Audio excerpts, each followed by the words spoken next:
Tomorrow, Speaker Nancy Pelosi and Senate Minority Leader Chuck Schumer return to the White House for a meeting with President Trump. Now, this time, it's about an infrastructure deal. But in a moment, I'm going to tell you what the showdown is really all about. And today, the guy who spent 8 years working there, Joe Biden, he tried mightily to convince you that this time he has all the answers. But what's in his pitch in this phenomenal Trump economy? I think we have to rethink how we define what constitutes a successful economy. He can barely get the words out there. Well, that's convenient, right? If you can't beat him, as in Trump's economic numbers, just change the way everything is scored. Because by traditional metrics, I'm talking GDP, wage growth, unemployment numbers, and the stock market, Trump should be a lock for 2020. Like, whether you like his tone or not, or his tweets, the president has beaten almost every target set by the so-called economic experts. Speaking of so-called experts, Nobel laureate Paul Krugman, he predicted an economic apocalypse, a global recession after Trump's election. Well, what happened to that? Here's today's headline in Forbes. Sorry, Paul. And what can we expect, though, under a President Biden? What will he deliver? Well, say goodbye to America First trade policies that are working. Biden was a big advocate for that boondoggle known as the Trans-Pacific Partnership that would have offshored jobs to places like Malaysia and Vietnam. Bye-bye to the tariffs that have forced cheating countries to the table.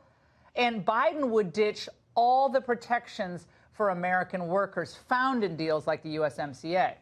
So if you're one of the 450,000 Americans with a new manufacturing job, your future will be far from certain under Biden. But remember, Joe pledges to bring you dignity.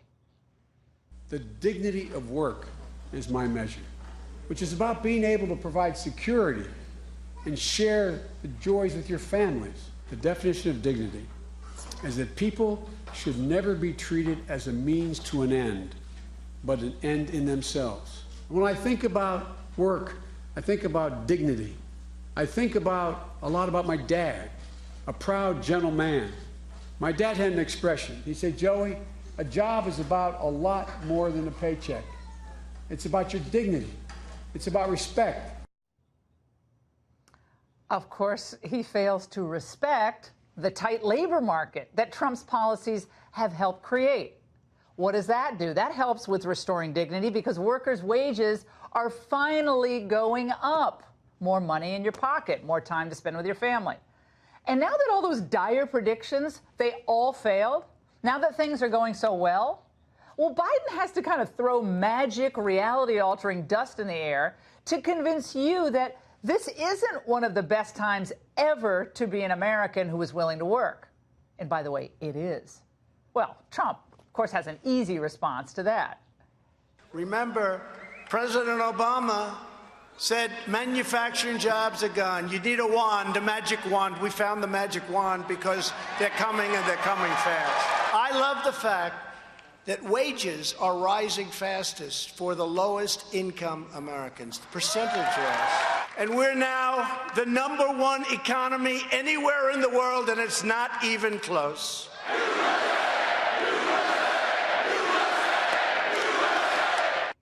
A little different from the Biden rally today. But now it's time to deal with Chuck and Nancy because they're back at 1600 Pennsylvania Avenue tomorrow with a framework for a massive infrastructure package. Remember, last month at a Democrat retreat, Pelosi floated a price tag of $2 trillion.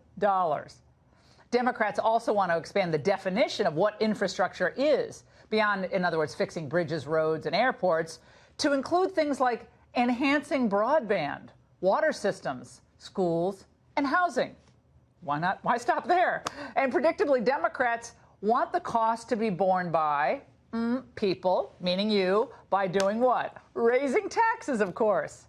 Well, that's a non-starter for this president because he believes a tax hike will slow this red-hot economy and, of course, betray his campaign promises to be a tax cutter.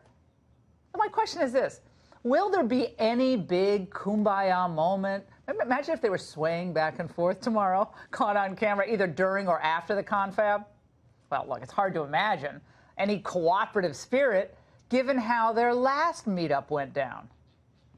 If we don't have border security, Chuck, we're not going to keep it up. We want to do the same thing we did last year, this year. Chuck, we can build a much bigger section with more money. Let's debate in private, okay? Yeah, let's debate in private. We came in here in good faith, and we're entering into this kind of a discussion in the public view. But it's not bad, Nancy. No, it's called transparency. It's called transparency. Let's close the doors, keep the reporters out. My friends, make no mistake.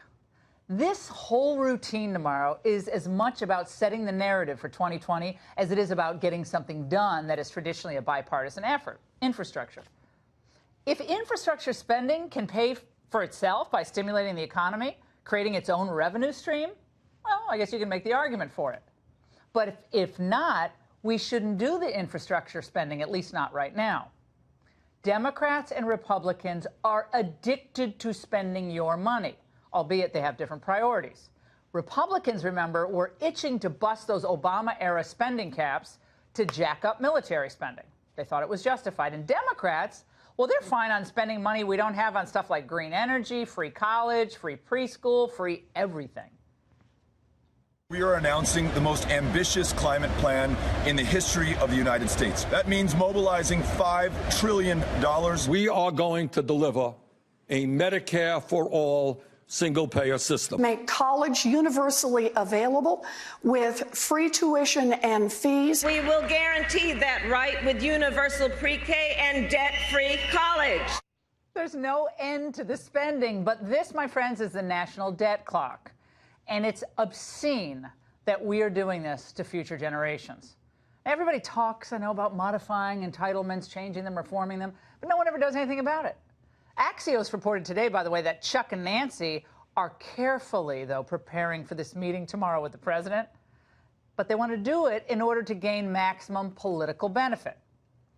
Their true aim is to set up whomever the Democratic nominee is as the defender of the working men and women against the rich executives. And considering Biden's performance today, he needs all the help he can get.